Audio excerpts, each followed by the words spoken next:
할렐루야 중등부 친구 여러분, 반갑습니다. 설 연휴 잘 보내고 계십니까? 명절이라고는 하지만 우리가 친척들끼리 함께 모여서 이렇게 시간 보낼 수 있는 그런 분위기가 아니기 때문에 아마 대부분 친구들 가족들과 단촐히 지내고 있으리라 생각되어집니다. 여러분 이번 설날 모두 안전하고 화목하고 행복한 시간 되기를 기원합니다. 우리 이 시간 함께 사도신경으로 우리의 신앙을 고백하도록 하겠습니다. 전능하사 천지를 만드신 하나님 아버지를 내가 믿사오며 그 외아들 우리 주 예수 그리스도를 믿사오니 이는 성령으로 잉태하사 동정녀 마리아에게 나시고 본디오 빌라도에게 고난을 받으사 십자가에 못 박혀 죽으시고 장사한 지 사흘 만에 죽은 자 가운데서 다시 살아나시며 하늘에 오르사 전능하신 하나님 우편에 앉아 계시다가 저로서 산자와 죽은 자를 심판하러 오시리라. 성령을 믿사오며 거룩한 공예와 성도가 서로 교통하는 것과 죄를 사하여 주시는 것과 몸이 다시 사는 것과 영원히 사는 것을 믿사옵나이다. 아멘. 이 아침 우리가 함께 나눌 말씀은 출애굽기 말씀입니다. 출애굽기 34장 6절에서 7절 말씀입니다. 출애굽기 34장 6절에서 7절 말씀 함께 합독하도록 하겠습니다. 여호와께서 그의 앞으로 지나시며 반포하시되 여호와로라 여호와로라 자비롭고 은혜롭고 노하기를 더디하고 인자와 진실이 많은 하나님이로라.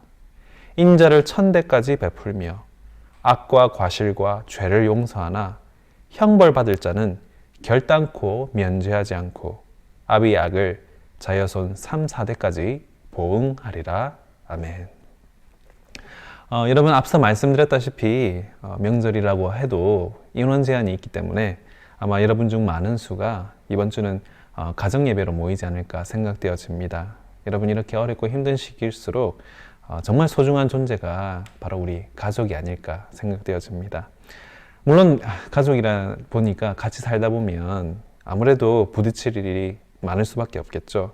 그래서 또 막상 가족이라서 더 잘 지내기 어려운 것도 사실일 겁니다. 그래도 여러분 무슨 일이 일어나면 남의 일이 아니라 자기 일처럼 나서줄 사람들도 결국은 가족밖에 없다는 것 여러분도 잘 알 겁니다. 그래서 가족의 소중함은 시간이 지날수록 더욱더 사무치게 느껴진다고 생각되어집니다. 그래서 다른 때보다 더 이렇게 가족과 함께하는 시간을 가지게 되는 이 명절을 맞아서 우리 이 시간 함께 가족에 대해서 말씀으로 은혜를 나누고자 합니다. 사실 여러분 가족은요, 그 기원의 모든 것의 시작인 태초까지 거슬러 올라갑니다. 하나님께서 태초에 사람을 지으실 때 아담만 지으시지 아니하시고 하와까지 지으심으로 인해서 결국 인류의 탄생, 인류의 시작은 또한 곧 가족의 시작, 가족의 탄생이었던 것이죠. 그뿐만이 아니라 하나님께서는 생육하고 번성하여 땅에 충만하라고 하심으로써 자자손손 가정을 이루어서 더욱더 가정을 확장시킬 것을 또한 명령하셨다는 것입니다. 물론 여러분 우리가 잘 알다시피 첫 번째 그 가족의 시작이 순탄치는 않았어요. 아담과 하와의 범죄함으로 인하여서 온 인류가 에덴 동산으로부터 추방당해버렸죠. 또한 인류의 첫 형제였던 가인과 아벨 사이에서 또한 끔찍한 살인이 일어나기도 했습니다. 그럼에도 불구하고 우리 인류 모두에게 있어서 가족은 가장 기본적인 기반이요 정서적인 토대였습니다. 그리고 우리 모두에게 가장 필요한 안식처였던 것이죠. 가족이 중요하다는 것을 굳이 여러 이유를 대지 않아도 우리가 다 공감할 줄로 압니다.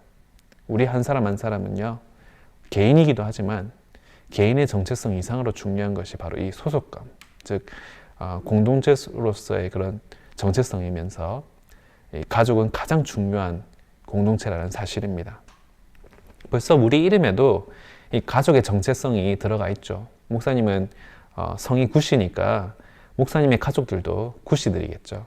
목사님의 아버지와 형제들 뿐만이 아니라 미국은 결혼하면 부인이 남편의 성을 따라가기 때문에 목사님의 어머니도 구씨입니다. 그래서 계속해서 조상으로 거슬러 올라갈수록 오늘의 내가 있기까지 정말 많은 분들의 영향과 선택과 또한 역사가 있었음을 발견하게 됩니다. 6.25 전쟁으로 인해서 목사님의 외할아버지는 황해도 해주에서 부산으로 내려오셔야 했습니다. 그런데 또 공교롭게도 8월 15일 날 한국이 해방하면서, 일본으로부터 해방하면서 목사님의 외할머니도 일본에서 한국으로 돌아오셨어요. 이런 역사적인 사건이 있지 않았다면 두 분은 결코 만나지 않으셨겠죠.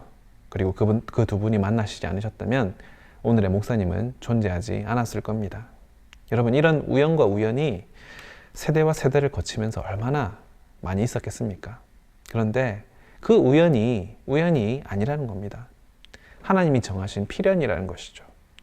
저와 여러분, 우리 모두는 다 이 필연의 결과물이고요. 이렇듯 나라는 사람은요, 단지 나 한 사람일 뿐만이 아니라 수많은 조상들의 피와 땀과 눈물의 유산이라는 사실입니다. 그래서 공자님께서는 가족이야말로 최고의 가치라고 말씀하시면서 이렇게 말씀하셨어요. 굳건한 가정이 굳건한 사회를 만들고, 굳건한 사회가 굳건한 국가를 만든다라고 말입니다. 근데 여러분, 안타깝게도 모든 가정들이 그런 굳건한 기반 위에 서 있지는 않죠. 어떤 가정은 다른 가정보다 더 화목하고 서로를 신뢰하고 아낌에도 불구하고, 또 어떤 가정들은 서로에게 무심하고 골이 깊고 남만 못한 그런 가정들도 있다는 것입니다. 여러분, 왜 이렇게 가정들마다 이런 차이를 보이는 걸까요? 왜 그럴까요? 유전일까요? 아니면 운일까요? 지능이라든지 학력의 문제일까요? 아니면 부와 빈곤 같은 그런 환경적인 문제일까요? 분명한 사실은요, 오늘 본문 출애굽기 34장 7절에 나오듯이 부모의 이 선은 천대에 걸쳐서 하나님께서 은혜를 베푸시고 악과 과실과 그들의 죄과는 용서하시지만 형벌받을 자들에 대해서는 결단코 면제하지 아니하시고 그 아비의 악을 자손 3, 4대까지 보응하리라 라고 성경이 말씀하셨다는 것입니다. 청교도 신학자 중에 조나단 에드워즈라는 그런 분이 계셨어요. 이분은 13살에 예일대학교에 입학해서는 나중에 프린스턴 대학교에 총장까지 지내신 분인데, 이분은 세라라는 그런 여성분과 함께 결혼을 해서 자그마치 11명이라는 자녀를 두셨습니다. 그런데 이런 훌륭한 인물이었던 조나단 에드워즈가 밤늦게 퇴근해서 집에 오자마자 가장 먼저 한 일이 있습니다. 그게 뭐냐면요, 한 자녀마다 여러 시간 동안 하루 일과에 대해서 대화를 나누면서 마지막으로는 그 한 명 한 명에게 붙잡고 축복하고 기도를 해줬다는 것입니다. 매일매일 이걸 반복했다는 것이죠. 이런 아름다운 전통은요, 11명이나 되는 이 자녀들에게, 그리고 또 이 자녀들의 또 자녀들에게, 또 그 자녀들의 그 자녀들에게까지, 그리고 심지어 지금까지도 이어져 내려오고 있다고 합니다. 윈십이라는 교육가이자 통계학자가 이런 조나단 에드워즈의 이 가계도에 150년을 추적하면서 놀라운 사실을 발견했는데요. 그의 사후 150년 동안 그의 후손 1400명 중에서 한 명의 부통령, 한 명의 법대학장, 한 명의 의대학장, 3명의 상원의원, 3명의 주지사, 3명의 시장, 13명의 대학교 총장, 30명의 판사, 60명의 의사, 65명의 교수, 75명의 장교, 80명의 공직자, 100명의 변호사와 100명의 목사를 배출했다고 합니다. 조나단 에드워즈가 보인 그 가장으로서의 사랑과 헌신, 그리고 도덕적이고 신앙적인 모범을 보인 결과가 그 자녀의 대까지 축복이 대물림되어서 지금까지 내려왔다는 사실입니다. 근데 여러분, 비슷한 시기에 조나단 에드워드와 똑같은 시기에 미국으로 이민 온 가정이 있었어요. 그 남자의 이름은 맥스 주크였습니다. 이 맥스 주크는 그 자신이 무신론자였고 수많은 범죄를 저질렀던 무법자였으며, 또한 그가 아내로 맞이한 사람도 역시 신을 믿지 않는 무신론자였다고 합니다.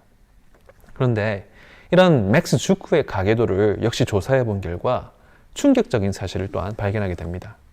그의 후손 1200명 중에서 300명이나 되는 숫자가 채 성인이 되지 못하고 이른 나이에 사망을 했다고 합니다. 그리고 그 1200명 중에서 7명의 살인자, 60명의 절도범, 190명의 성매매업 종사자, 150명의 전과자와 310명의 노숙자, 그리고 440명이나 되는 알코올 중독자가 나왔다는 것입니다. 끔찍한 범죄 그리고 저주의 대물림이 그 자손들에게까지 이어져 내려간 것이죠.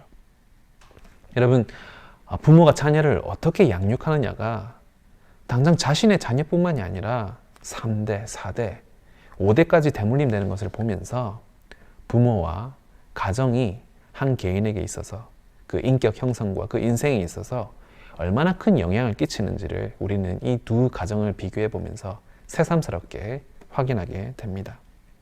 부모가 자녀를 얼마나 사랑하면서 어떤 가치관을 가르치면서 어떤 감성과 또 교육을 제공하느냐에 따라서 그 가정이 축복받는 가문이 될지 아니면 실패하는 가문이 될지가 갈린다는 사실입니다. 여러분, 누군가가 윈십처럼 여러분의 후손을 추적 조사한다면 여러분들은 그들이 무엇을 발견하기를 원하십니까? 축복받는 가문일까요? 아니면 실패한 가문일까요? 당연히 여러분도 축복받는 가문이 되기를 바라시겠죠. 그러므로 여러분, 지금 여러분의 삶이 여러분 자신만의 삶이 아니라 여러분 후손의 인생에도 영향을 끼친다는 사실을 여러분 꼭 기억할 수 있기를 바랍니다. 내가 어른이 되고 부모가 되고 또 자녀와 그 자녀의 자녀에게 또 남겨야 할 유산이 무엇인지도 여러분 좀 진지하게 고민해 봤으면 좋겠습니다. 물론 여러분이 후손에게 남길 수 있는 유산들은 여러 가지 종류가 있을 수 있겠죠. 그것이 재산이 될 수도 있겠고 학력이 될 수도 있겠고 명성도 될 수 있겠지만 여러분 기억하셔야 할 것은 여러분이 여러분의 후손에게 남길 수 있는 가장 중요한 유산은 우리가 함께 본 조나단 에드워즈의 삶처럼 바로 신앙의 유산일 것입니다. 이번에 여러분 미국의 대통령이 된 조 바이든 대통령은 취임 선서를 하면서 다른 미국 대통령들처럼 성경에 손을 얹고 맹세를 했는데요. 근데 이번에 새삼스럽게 그의 성경책이 크게 화제가 되었다고 합니다. 바로 조 바이든의 가문에서 1893년부터 지금까지 무려 128년을 내려온 집안의 가보인 성경에 손을 얹고 취임 선서를 했기 때문인 것이죠. 여러분, 바라기는요, 여러분이 가지고 있는 그 성경책이 128년을 내려와서 여러분의 자손의 중요한 순간에 등장할 수 있기를 간절히 소원하고 축복합니다. 여러분, 이렇듯 가족은 여러분에게 너무나도 중요한 존재일 뿐만이 아니라 여러분도 가족에게 너무나도 중요한 존재라는 것입니다. 한 가족을 이루는 여러분은요, 서로에게 너무나 중요하고 영향력 있는 존재라는 사실을 여러분 기억하시기를 바랍니다. 부모만 자녀들에게 영향을 끼치는 게 아니에요. 자녀들도 부모님들에게 영향을 끼친다는 것입니다. 서로가 서로에게 필요불가결한 존재라는 것이죠. 그러면 여러분, 나이와 그런 물리적인 힘과 권위가 아니라 서로가 서로를 존중하고 사랑하고 인정하고 용납할 수 있기를 바랍니다. 서로를 자꾸 내 틀에 맞춰서 바꾸려 하기보다는 나의 틀을 바꿔서 상대방에 맞추려고 노력해야 한다는 것이죠. 여러분, 조나단 에드워즈가 밤늦게 퇴근해서 집에 돌아와서 11명의 자녀들 한 명 한 명을 매일같이 일일이 눈과 또 눈을 맞춰가면서 시간을 보내면서 공감하고 애정을 표현하고 확인하는 것은 그 한 사람의 체력에게는 쉬운 일은 아니었을 겁니다. 그리고요, 또 자녀들에게도 쉬운 일은 아니었을 거예요. 자신의 순서를 기다려야 되는 아이들에게 있어서도 마찬가지인 것이죠. 근데 여러분, 그들은요, 서로 그것을 절대 희생이라거나 혹은 인내라고 생각하지 않았어요. 기쁘고 즐거운 마음으로 기대하고 기다리고 함께 시간을 나누면서 서로 행복해 했다는 것입니다. 바라기는 우리 중등부 친구들은요, 이렇게 가족들과의 시간을 소중하게 여길 수 있기를 바랍니다. 목사님은 부모님이 미국에 계셔서 사실 서로 떨어져 지낸 지가 횟수로도 너무 오래됐어요. 그래서 걱정도 많이 되고 염려도 많이 되고 또 솔직하게 말해서 함께 있을 때 좀 잘할 걸 하는 후회도 점점 나이가 들수록 더 많아지는 것 같아요. 특히 이번에 목사님 부모님께서 두 분 다 코로나에 걸리셔서 얼마나 최근에 목사님이 많이 걱정되고 또 불안했는지 모릅니다.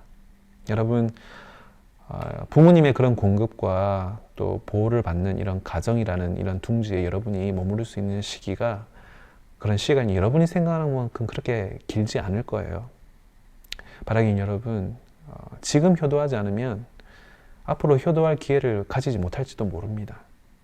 그래서 여러분 지금 이렇게 명절 귀한 가족과 함께하는 이 시간을 여러분 귀하게 생각하고 또 함께 할 수 있는 이런 가족이 있음을 또한 감사할 수 있는 우리 귀한 친구들 되기를 바랍니다. 여러분 오늘 본문 말씀에 이렇게 말씀했죠. 축복은 1000대에 이르나 저주는 3, 4대에 이른다고요. 여러분 이렇게 공의로우신 하나님이 이런 심판을 기억하고 나 자신도 나 자신이지만 사랑하는 가족과 또 미래에 내가 이루게 될 그 가정을 위해서라도 우리 모두가 하나님 앞에서 올바른 신앙을 잘 키워서 후세에 물려줄 수 있기를 간절히 소원합니다. 그래서 이를 위하여서 늘 말씀 안에 거하는 우리 귀한 친구들 되기를 또한 간절히 소원합니다. 우리 이 시간 함께 기도하도록 하겠습니다. 사랑이 많으신 하나님 아버지, 설날 연휴를 우리 가족과 함께 보내고 있는 주의 자녀들과 또 주의 자녀들의 가정과 함께하여 주시고, 혹시 이들 중에서 장거리로 다녀와야 하는 우리 친구들의 오가는 길 가운데도 우리 하나님 함께하여 주셔서 정말 안전하고 행복하고 화목하고 건강한 연휴가 될 수 있도록 하나님 함께하여 주옵소서. 하나님 또한 서로를 너무나 잘 알기에 서로에게 더 상처 주기 쉬운 것이 가족인 줄로 압니다. 가족이기에 서로 더 조심하고 배려하고 참아주고 포용하는 귀한 가정으로서 우리 귀한 중등부 친구들의 가정을 하나님 세워 주옵소서. 또 우리 중등부 친구들이 조나단 에즈워스처럼 자녀와 후손들의 축복의 통로가 되게 하시고 가장 귀하고 위대하고 값진 유산인 신앙의 유산을 남기는 귀한 친구들이 되게 하여 주옵소서. 이 모든 말씀 사랑하는 자녀들의 선행을 1000대에 걸쳐 축복하시고 또한 악한 행실은 안타깝지만 3대, 4대, 5대까지 보응하시는 공의로우신 우리 구주 예수 그리스도의 이름 받들어 기도드립니다. 아멘.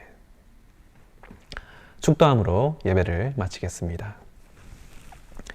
이제는 우리 주 예수 그리스도의 은혜와 하나님의 크신 사랑과 성령님의 감화 감동 교통하심이 하나님이 태초부터 친히 세우신 그 가족을 사랑하고 또 믿음으로 세우기를 소원하는 주의 자녀들 머리머리 위에 이제부터 영원토록 함께 있을지어다.